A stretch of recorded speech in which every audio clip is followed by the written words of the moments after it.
Diagram बनेगा। 10th class की mathematics exercise 7.6 का लास्ट लेक्चर, जिसमें हम क्वेश्चन को फाइनल करने जा रहे हैं। पेज नंबर 189 पे एक्सरसाइज 7.6 क्वेश्चन नंबर 7 कर रहे हैं। फिर उसके बाद हम क्वेश्चन नंबर 6 करेंगे एंड देन हम इसको फाइनल करने की तरफ। तो the angle of question number 7 put down the angle of elevation of the top of a cliff is 30 degree. Cliff AC को हमने लेट किया कि ये क्लिफ है, छोटी पहाड़ी 30 डिग्री का एंगल बना रही है एक पॉइंट के साथ। अब इस पॉइंट से walking to 10 metre from the point, इस पॉइंट से 210 मीटर हम चले। जैसे हम इस पॉइंट से 210 मीटर आगे गए टुवर्ड्स द क्लिफ, क्लिफ की तरफ, the angle of elevation becomes 45। मैं अपने प्रीवियस लेक्चर को थोड़ा सा रिपीट कर दूं तो आप यहाँ पे क्लियर बात समझने वाले हो जाएंगे। फिर हम सवाल को फाइनल करेंगे। मैंने आपको कहा था कि इसके जो साथ एंगल बनेंगे, जितना दूर होगा उतना छोटा एंगल बनेगा, जितना करीब होगा उतना बड़ा एंगल बनेगा, राइट। उसके बाद इधर अगर हम कहेंगे तो ये 90 का एंगल बनेगा। यहां तक अगर 30 बन पाया तो यहां क्या बनेगा 20, 10 और इस तरह छोटा होता जाएगा, राइट। हाँ, अगर 30, अच्छा ये जितनी है 45 का एंगल कब बनेगा, कहां बनेगा? आपके पास एक थ्योरम भी है जो कि आपका 9th में था कि अगर दो साइडें आपस में इक्वल है तो दोनों एंगल्स पे आपके इक्वल होंगे। मैं तो यहां ऐसे बना रहा हूं, आपका ये 10.2 थ्योरम था बेटा, पेपर में आया। इफ, हाँ पेपर में भी अक्सर आपका भी रहता है और ये आया है। If two angles of a triangle are congruent, if two angles of a triangle are congruent, then opposite side to these angles will be equal. अगर दो एंगल्स आपस में सेम है, कॉन्ग्रुएंट है, तो उनका अपोजिट साइड भी इक्वल होगी, कॉन्ग्रुएंट होगी, राइट। इसी बात पर अगर ये साइड है तो यहां पे हम यहां तक ले आएंगे, जो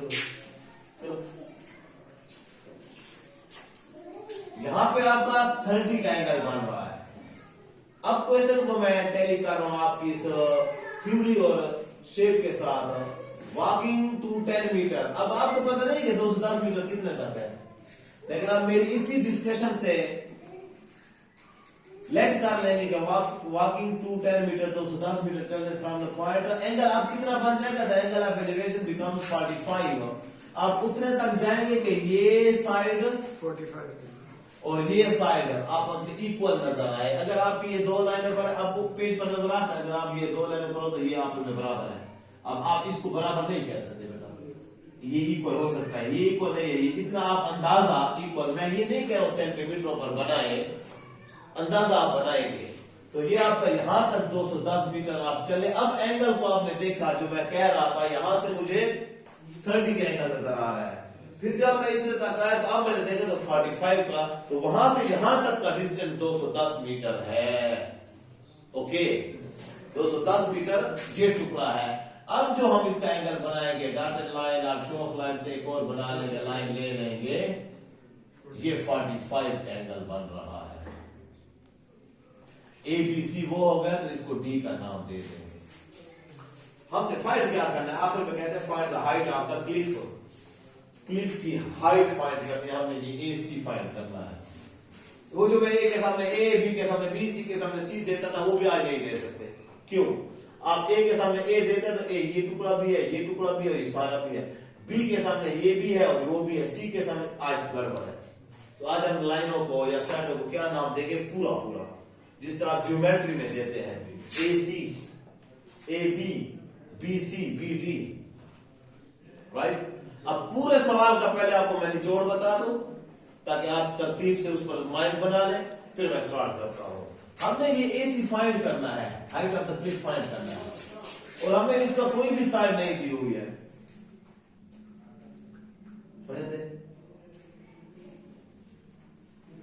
AC हमें दी हुई है, नहीं दी हुई, हमने फाइंड करनी है। क्वेश्चन साइन है, ये डेटा मैं बना रहा हूं।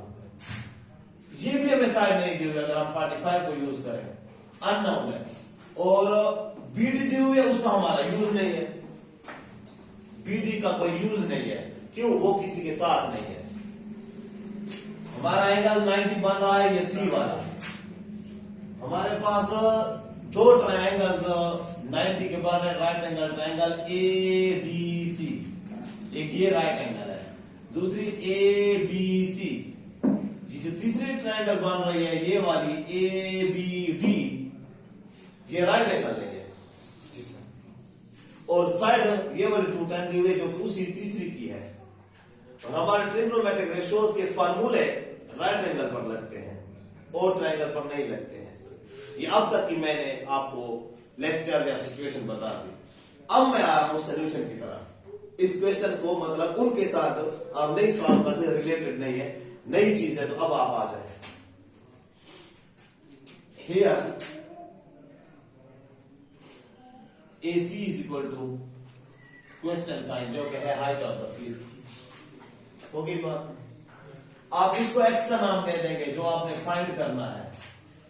अब आ जाए मेरे साथ डिस्कशन के निचोड़ की तरफ। अगर ये AC x है तो ये CD भी तो x होगा, क्योंकि मैं यही बात तो कह रहा हूं कि ये एंगल 45 है तो ये एंगल भी 45 होगा।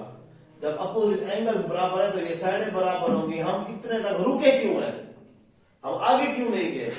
हम इसलिए यहां तक रुके हैं कि ये साइड और ये साइड बराबर होनी चाहिए 45 एंगल की वजह से। वो जो वॉकिंग 210 का जो 210 हम यहां तक रुके हैं, यहां तक क्यों नहीं गए? क्योंकि ये मान बराबर, जब बराबर ले रहे तो x x हुआ। जब AC को मैंने x का नाम दिया है, letter AC is equal to जब x है देन CD भी या DC, CD भी x होगा। अब आ जाए असल बात की तरफ, तो ये BC क्या होगा? BC होगा BD प्लस CD या CD plus B। BD plus D, मैं CD प्लस BD लिख रहा हूं। मैं ये यहां पर नक्शा बना रहा हूं आपका बेटा। ये BC पूरी, ये CD प्लस BD या CD प्लस DB के बराबर है, ऐसे। अब BC को फिर लिख रहे हैं क्योंकि वैल्यू इसमें CD की वैल्यू हमने x कहा और BD की वैल्यू 210 है। अब हमने 210 को यूज किया। भाई यहां तक मुश्किल थी आपके लिए इलियास, जिसको हमने फाइंड करना था x का नाम दिया, मजबूरी के तौर पर इसको भी x का नाम दिया। जब इसको x का नाम दिया तो BC जो है वो तो 210 इसके बराबर है। हमने इस साइड को इस साइड को कवर करना है। अब मैंने दोनों एंगल पर बात करनी है, 30 पर भी और 45 पर भी। ट्रायंगल का नाम भी लिखूंगा, आप उसको समझते जाएंगे, मानते भी जाएंगे। 45 पर हमारी सिर्फ चेकिंग होगी कि वाकई हमने ये x सही लिया, और 30 पर हमारी वो x की वैल्यू आ जाएगी। वो तो सिर्फ हमसे x मांग रहे हैं ना, हाइट ऑफ द क्लिफ मांग रहा है। हम इतना क्लियर कर लेंगे कि हाइट ऑफ द क्लिफ भी बता देंगे और उसको ये भी बता देंगे कि ये डिस्टेंस क्या है और ये टोटल डिस्टेंस क्या होगा, जिसकी वजह से हमें अगले क्वेश्चन में हेल्प मिल जाएगी। इस पे जो मैं टाइम लगा रहा हूं इसलिए कि अगले के लिए आपका ग्राउंड क्लियर हो जाए। नाउ फॉर एंगल कौन सा 45 यूज कर रहा हूं, कौन सी ट्रायंगल उसके लिए बन रही है? ए ट्रायंगल जी बेटा, ACD या ADC ये सामने पड़े, इसलिए काशिफ आपने पूछा कि बनाने जरूरी है बेटा, इससे तो सारा सवाल हल होगा। ज्योमेट्री 7.6 ज्योमेट्री एंड थ्योरम के लिए लाजमी होता है। ये फिगर कहते हैं इसको, शक्ल फिगर। ट्रायंगल ADC में एंगल 45 को यूज कर रहे हैं। टेंजेंट लगा रहा हूं, tangent 45 degree is equal to AC over CD directly. वो बातें उधर रोक देंगे परपेंडिकुलर, क्योंकि बहुत सारा काम जब हो तो फिर इनको शॉर्टकट आप करेंगे। AC ओवर CD टेंजेंट 45 1 होता है हमारे टेबुलेटेड वैल्यू में। AC की वैल्यू x है, CD की वैल्यू भी x है, और x से x कैंसिल कर दे या इधर ले जाते तो 1 इज इक्वल टू 1 आ गया। इट मीन्स हमने ये सही वैल्यूज ली है x। लेट हमने सही, ये नहीं कि एक को x को एक को y को, एक को x को 2x नहीं, बराबर होती है। तो ये हमने सिर्फ चेकिंग की है। नाउ फॉर दूसरा एंगल क्या है आपका 30 डिग्री, और 30 डिग्री के लिए कौन सी ट्रायंगल लगेगी? ए बी सी 90 वाली ट्रायंगल। ये नहीं ये देखते फिर तो हल्का राइट एंगल ट्रायंगल उठाएंगे, ये दरमियान वाली लाइन नहीं है। आपको A B C in triangle A B C. So यहां पे टेंजेंट लगेगा फार्मूला, टेंजेंट एंगल बी या tangent 30 degree is equal to A C perpendicular over base B C. Tangent 30 की वैल्यू 1/√3 होता है बेटा। सोल्यूशन काम शुरू हो गया बेटा। AC की वैल्यू x है और BC की वैल्यू 210 प्लस x। BC की वैल्यू आ जाओ x प्लस 210 समझते हो, x प्लस 210। और बहुत बड़ी गलती क्या आप कहेंगे x से x कट गया, नहीं भाई वो प्लस के साथ है, क्रॉस मल्टीप्लाई। ये इधर वो तो x प्लस 210 किससे मल्टीप्लाई 1 से, √3 किससे मल्टीप्लाई x से। कैलकुलेटर निकाल, √3 x से multiply x plus 210 is equal to इसका अंडर रूट खत्म कर दो 1.7321। मैंने कहा हुआ है कि इसको याद कर लो, स्क्वायर रूट 3 की वैल्यू है 1.7321। मुझे ये बताओ ये बड़ा है या ये बड़ा है? ये बड़ा है 210। मैंने तो दोनों को ये कहा, कहते ना ये बड़ा है या वो बड़ा है, फिर आप कहते हैं वो बड़ा है। मैंने कहा ये बड़ा है या ये बड़ा है, आपने कहा ये बड़ा है, तो कौन सा बड़ा है? ये या ये बड़ा है। क्यों? x को देखो 210 इंटीजर है, x में ये बड़ा है या ये बड़ा है? x की वैल्यू वो वाला। क्यों? क्योंकि ये क्या है, ये यहाँ क्या है? यहाँ सिर्फ 1 है और उसमें ज्यादती कौन सी है? 7। तो ये 210 अपनी साइड पे ठहरा रहा। ये x की तरफ ले जाए तो आपके एक्सेस एक तरफ आ जाए 1.7321 x माइनस x का मतलब 1x 210 is equal to 0.73 ji 3x से माइनस 2x कर ले तो क्या बचता है 1x। 13x से 2x कर दो 11x, ऐसे होता है। तो ये भी तो 1.73 से ये 1 गया तो 0.7321x बचेगा। और हमने इसी x की वैल्यू फाइंड करनी है। क्यों x की वैल्यू क्यों फाइंड करनी है? क्योंकि जिसको हमने x का नाम दिया है, x नाम दिया वो हमारा अननोन वैल्यू, और वो क्या है? हाइट ऑफ तकलीफ। हाइट ऑफ तकलीफ भी और यहाँ भी है। ये इधर आएगा 210 बटा 0.7321 is equal to x। Divide करो Danish, 210 division by 0.7321 hence height of 286.846 cliff बिल्कुल 286.846 है तो 85 कर दिया। x की value 286.85 is your answer. Metre है सेंटीमीटर है जो भी है उसने उसमें दिया। अब बात को समझना, मैं 1.85 को नहीं पढ़ रहा, पढ़ने में तकलीफ या खामखा मसला, या 287 करो या 286 पढ़ता हूं। 286 आ गया, हाइट ऑफ द क्लिफ कितना आ गया? 286। ये डिस्टेंस भी आ गया 286। तो मुझे बताओ यहाँ पे जो आदमी ठहरा हुआ था इससे ये पूरा डिस्टेंस कितना होगा? 286 plus 496 496 ये 10 उसमें मिला दिया। तो इशारे में अगर साथ ले ले तो 496.85 ओके। ये कुछ बिल की देना है सर मैं वो सर ये स्पीकर नहीं गई आवाज बुला ये सारा हेलीकॉप्टर वाला हो गया था। अब आ जाए क्वेश्चन नंबर 6 की तरफ। फिर मुझे पता है 4 रहता है।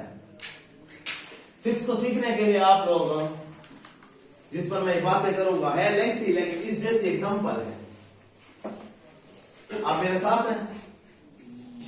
Page number 189, question number 6। ए लाइट हाउस, बुक्स बराबर करें। ए लाइट हाउस इज 300 मीटर। मैंने आपको लाइट हाउस बताया समंदर के किनारे पर, थोड़ा सा पानी के अंदर, दोनों तरफ कश्तियां घूम सकते हैं। 300 मीटर है, ठीक हो गया। Above the sea level, the angle of depression of two boats, दो कश्तियों के एंगल बन रहे हैं। From the top of the light house की टॉप से, और 30 डिग्री एंड 45 डिग्री, एक 30 डिग्री एक 45 डिग्री है। दो कश्तियां हैं, एक 30 डिग्री बन रहा है, एक 45 बन रहा है। आपको मैं झूठ तो नहीं बोला, मैंने कहा कि आपको इसकी बुनियाद मिल जाएगी। ये सवाल आपको समझ आ गया, बहुत अच्छी बात, यहां सीख जाएंगे। ये समझ नहीं आया है, कुछ आइडिया मिल गया, फिर भी अच्छी बात, आपको पॉइंट में यहां समझा रहा हूं। दो कश्तियां बन रही है। अब ये पता नहीं है कि ये कश्तियां दानिश इधर है या इधर है, फिर भी तो एक साइड होगी। हो सकता है कि एक कश्ती इधर हो, एक कश्ती इधर हो। लाइट हाउस के दोनों तरफ कश्ती भी हो सकती है। अब आगे पढ़ रहा हूं, और एग्जांपल आपको टच कर रहा हूं, क्वेश्चन को समझ जाए, बाकी मेरा काम है बेटा। चल लाइट हाउस के दो कश्तियां 30 और 45 रेस्पेक्टिवली तरतीब से, बोट 1 बोट 2 का नाम दे देंगे। If the line of joining of the boats passes through the foot of the lighthouse, अगर इन कश्तियों को मिलाने वाली लाइन लाइट हाउस के फुट से गुजरे, find the distance between two boats, तो उन बोट्स का आपस में डिस्टेंस फाइंड करें। When they are on opposite side of the lighthouse, जब वो लाइट हाउस के अपोजिट साइड पर हो। अच्छा, एक इधर और एक इधर। अब मैंने आधी लाइन बनाकर एंगल नहीं लिखा। अब बोले इधर वाला एंगल कौन सा बन रहा है, उधर वाला कौन सा बन रहा है? 30, इधर वाला 45, इधर वाला 35, 30 होश में लाना पड़ता है ना। और इधर वाला 45, क्योंकि ये साइड हमारी ट्राई ये है कि बराबर है, ये 45। ओके, अब ये दरमियान में पिलर हो गया। ये बोट 1 है, ये बोट 2 है, राइट। इसको ए का नाम दे दो, इसको बी का नाम दे दे, ताकि ये हम ए भी पढ़े, और इसको सी का नाम दे दे, और इसको डी का नाम दे दे। ये 90 का एंगल, ये अलग ट्रायंगल बन गई, और ये 90 का ट्रायंगल एंगल, ये अलग ट्रायंगल बन गई। आप लोगों ने क्या फाइंड किया? ये 300 इसका भी है, ये 300 इसका भी है।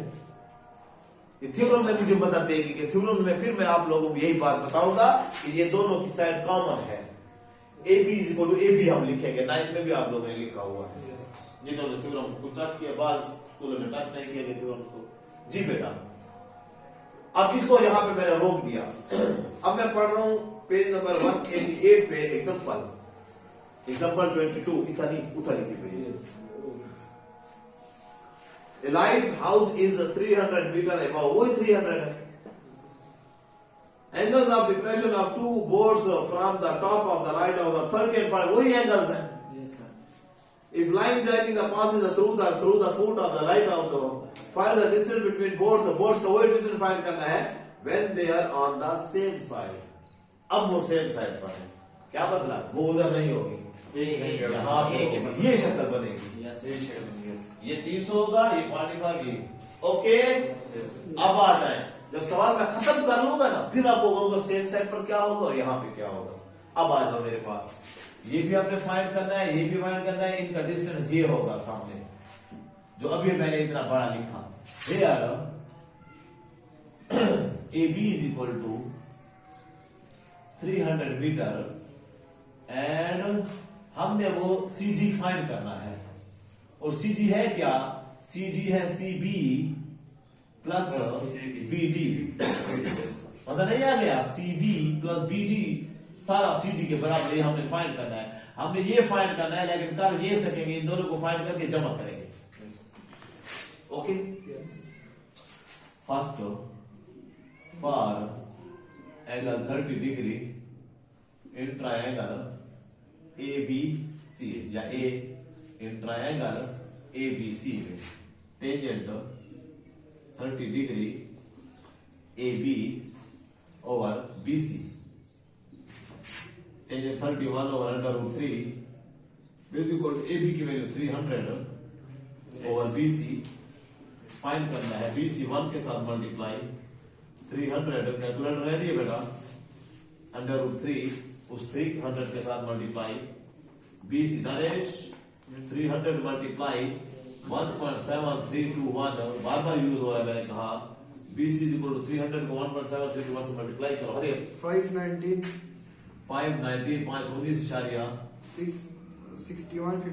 6152 है तो ये 5 है तो इसको मैं 62 कर रहा हूँ राउंड फिगर में।